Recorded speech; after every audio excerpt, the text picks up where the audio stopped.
अस्सलाम वालेकुम नाज़रीन, उम्मीद है आप खैरियत से होंगे। अपनी पिछली वीडियो में हमने जिक्र किया था कि जब इंसान की उम्र 35 साल या इससे ऊपर की उम्र को पहुंचती है तो उसकी जिल्द के अंदर एक कोलेजन नामी मादे की मिकदार में तेज़ी से कमी वाक़या होने लगती है, और फिर यही वजह होती है कि इंसानी जिल्द पर झुर्रियाँ नुमायाँ होने लगती हैं। तो इन झुर्रियों को जो अवामिल ट्रिगर करते हैं उनके अंदर एक तो हमारी उम्र का तकाज़ा शामिल है। इसके अलावा सूरज की बालाए बिनफ्शी शुआएँ जिनको यूवी रेज़ कहते हैं वो भी इसके अंदर शामिल हैं। सिगरेट नोशी, शराब नोशी, नींद की कमी का होना, इसके अलावा फ़ज़ा में आलूदगी और ज़िंदगी में एक्सरसाइज का ना होना भी इसके ट्रिगर्स में शामिल हैं। तो आपको याद होगा कि अपनी पिछली वीडियो में हमने जिक्र किया था कि कोलेजन की 4 टाइप्स हैं, टाइप 1, टाइप 2, टाइप 3 और टाइप 4। इनमें से जो टाइप 1 और टाइप 3 है ये ज़्यादातर हमारी स्किन में पाई जाती हैं और अमूमन इकट्ठी होती हैं। तो हमारी जिल्द में तकरीबन 75% तक जो कोलेजन है वो टाइप 1 है, जबकि बकिया जो है वो टाइप 3 होता है। तो आप किसी भी ऐसे कोलेजन सप्लीमेंट का इस्तेमाल कर सकते हैं जिसके अंदर बैक वक्त टाइप 1 और टाइप 3 मौजूद हो। तो ये कोलेजन सप्लीमेंट आपने मुंह के ज़रिए लिया या आपकी आंत के अंदर पहुंचा, तो ये कोलेजन एक बायो एक्टिव पेप्टाइड है, यानी ये एक प्रोटीन है। पेप्टाइड आप किसी छोटे प्रोटीन को कह सकते हैं। तो ऐसा प्रोटीन जिसके अंदर अमीनो एसिड्स की तादाद कम हो उसको पेप्टाइड बोला जाता है, जबकि प्रोटीन्स के अंदर ज़्यादा अमीनो एसिड्स होते हैं। तो बायो एक्टिव हम इसको इसलिए कहते हैं कि ये बॉडी के अंदर जाके एक्टिव होता है और वहाँ पे अमल करता है। तो कोलेजन जब आपकी छोटी आंत के अंदर पहुँचता है तो इसको तोड़ दिया जाता है एंजाइम्स के ज़रिए। ये डाई और ट्राई पेप्टाइड्स यानी छोटे टुकड़ों में तकसीम होता है। Di means 2, tri means 3, 2 amino acid या 3 अमीनो एसिड्स।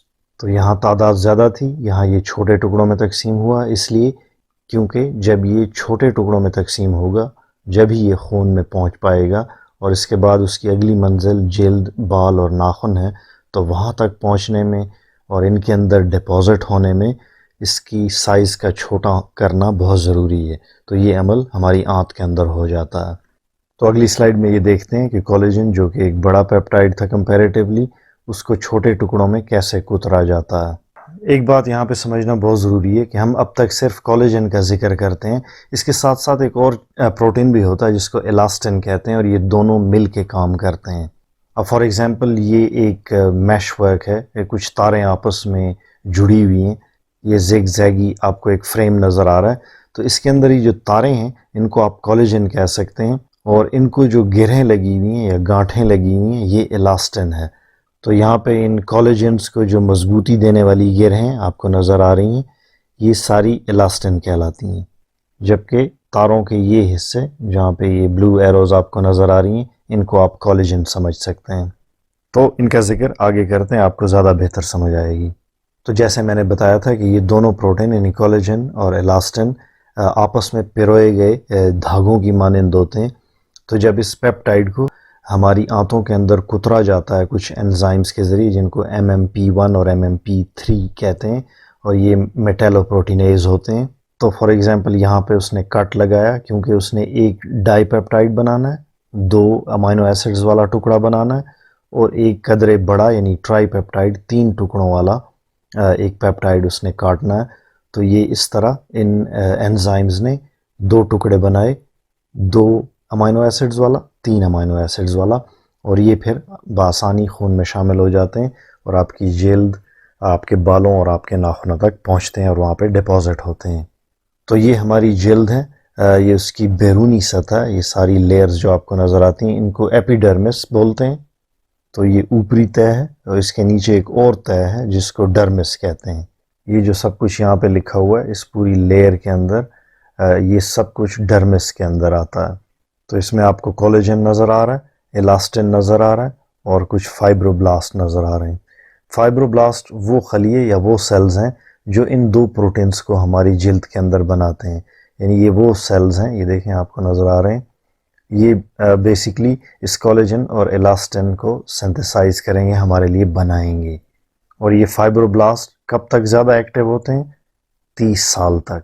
उसके बाद इनके अंदर इनकी परफॉर्मेंस में कमी आना शुरू हो जाती है और फिर ये वैसे एफिशिएंटली कोलेजन और इलास्टिन नहीं बना सकते जैसे यंग एज में बनती है। تو یہ جو لمبے لمبے آپ کو پنک دھاگے سے نظر آ رہے ہیں یہ بیسیکلی کولیجن ہے. یہ لمبی لمبی تاریں جو آپ کو پچھلی سلائیڈ میں نے دکھائیں یہ کولیجن فائبرز ہیں. اور یہ جو ان کے جوائنٹس ہیں ان کے اوپر کچھ دھاگے لپٹے ہوئے ہیں، فائبرز لپٹے ہوئے ہیں، پروٹین لپٹا ہوا ہے، اس کو الاسٹن کہتے ہیں تاکہ اس پورے میش ورک کو ایک طاقت مل سکے. تو کولیجن وہ پروٹین ہے جس نے ہماری سکن کے اندر ایک لچک پیدا کر رکھی ہے، جبکہ الاسٹن وہ دھاگے ہیں جنہوں نے اس کولیجن کو سپورٹ دے رکھی ہے تاکہ یہ کولیجن نامی دھاگے بکھر نہ جائیں. تو آپ ان دھاگوں کو جتنا بھی اسٹریچ کریں گے، کھینچیں گے، یہ گرہیں یا یہ الاسٹن ان کو واپس کھینچ کر اپنی جگہ پر لے آئے گی. یہی وجہ ہے کہ جوان جلد میں کافی لچک ہوتی ہے اور اس کو آپ جتنا بھی کھینچیں وہ واپس اپنی جگہ پر لوٹ آتی ہے. تو اس کے پیچھے یہ راز ہے. تو یہاں پہ آپ اس سلائیڈ میں عمر کا ایک تغیر دیکھ سکتے ہیں. یہ جوانی سے لے کے بڑھاپے تک کی فیزز ہیں، 3 فیزز ہیں. تو جب آپ جوان ہوتے ہیں تو آپ کی سکن کے اندر کولیجن، الاسٹن ان کی ایک ہائی ڈینسٹی موجود ہوتی ہے. یہ آپ کی عمر جب 30 سال تک ہوتی ہے، لیکن جیسے ہی آپ کی عمر ڈھلنے لگتی ہے اور آپ اس ایج گروپ میں آتے ہیں اور پھر بڑھتے ہوئے آپ اس عمر تک یا اس سے آگے پہنچتے ہیں تو یہ گراف نیچے جاتا ہے. یعنی کولیجن اور الاسٹن آپ کی سکن کے اندر کم ہونا شروع ہو جاتا ہے، ان کی ڈینسٹی کم ہونا شروع ہو جاتی ہے. اور یہ آپ کو ایک ڈیپ رنکل نظر آ رہی ہے. یہ پہلے رنکل چھوٹی تھی اور عمر کے بڑھنے کے ساتھ ساتھ یہ مزید ڈیپ ہونا شروع ہو گئی. اور یہی وجہ ہوتی ہے کہ عمر گزرنے کے ساتھ ساتھ آپ کی جھریاں مزید واضح ہونے لگتی ہیں. تو اگر آپ نے اپنی جلد کے اندر کولیجن اور الاسٹن نامی مادوں کا بیلنس رکھنا ہو تو کچھ چیزیں آپ کو بیلنس کرنی پڑیں گی. یعنی وہ چیزیں جو آپ کے کولیجن اور الاسٹن کو بناتی ہیں ان کو آپ نے بڑھانا ہوگا، اور وہ چیزیں یا وہ عوامل جو کولیجن اور الاسٹن کو توڑتی ہیں، خراب کرتی ہیں، ان کو کم کرنا ہوگا. تو vitamin A, vitamin E, vitamin C, glutathione, collagen, omega 3 and 6 یہ سارے وہ عوامل ہیں جو کولیجن اور الاسٹن کو بنانے میں مدد دیتے ہیں. اب اس میں ایک مسئلہ یہ ہے کہ جو مارکیٹ میں اویلیبل کولیجن ہوتے ہیں اس میں سے اکثر امپورٹڈ ہوتے ہیں اور ان کی سورس جو ہے وہ مشکوک ہوتی ہے، عموماً وہ حلال نہیں ہوتے. تو اس لیے آپ کو کسی بھی کولیجن پروڈکٹ کا انتخاب کرتے ہوئے اس چیز کا خیال رکھنا ہوگا، اور یا پھر اپنے ملک کے اندر جو تیار کردہ کولیجن ہے اس تک ہی اپنے آپ کو محدود رکھنا ہوگا. اچھا، جو مارکیٹ میں کولیجن دستیاب ہیں ان میں کچھ میرین کولیجن یا فش کولیجن کے نام سے بھی دستیاب ہیں، آپ ان کا استعمال بھی کر سکتے ہیں. تو آپ نے اس سپلیمنٹ کے لیبل کو دیکھنا ہوگا، اگر اس پر بووائن لکھا ہو تو مینز وہ حلال ہے، یعنی وہ کیٹل یا حلال جانوروں یا مویشی یا چرندوں سے لیا گیا ہے. اچھا، وہ دوائیاں جو پگ سے حاصل کی جاتی ہیں ان پر آپ کو پگ یا پورسائن لکھا ہوا ملے گا. اس کی ڈوز کا ذکر کر لیتے ہیں. اس کی 1 ٹیبلٹ یا 1 کیپسول آپ نے روزانہ استعمال کرنا ہے کھانے کے بعد، اور آپ اس کو پانی کے ساتھ لیں گے. یاد رہے کہ اگر آپ کولیجن کا استعمال اپنی جلد، بالوں اور ناخنوں کی صحت کے لیے کر رہے ہیں تو آپ اس کے ریزلٹس کو مزید اس وقت بہتر بنا سکتے ہیں جب ان پروڈکٹس کے اندر بایوٹین بھی شامل ہو. کچھ ایسے ہی پروڈکٹس کے لنکس میں آپ کو ویڈیو کی ڈسکرپشن میں دے دیتا ہوں، آپ ان کو وزٹ کر کے اپنے لیے کسی پروڈکٹ کا انتخاب کر سکتے ہیں. تو یہ تھا آج کا ٹاپک. امید ہے اس سے آپ کو کچھ سیکھنے کا موقع ملا ہوگا. کسی اور اہم ویڈیو کے ساتھ دوبارہ آپ کی خدمت میں حاضر ہوں گا. تب تک کے لیے اللہ حافظ.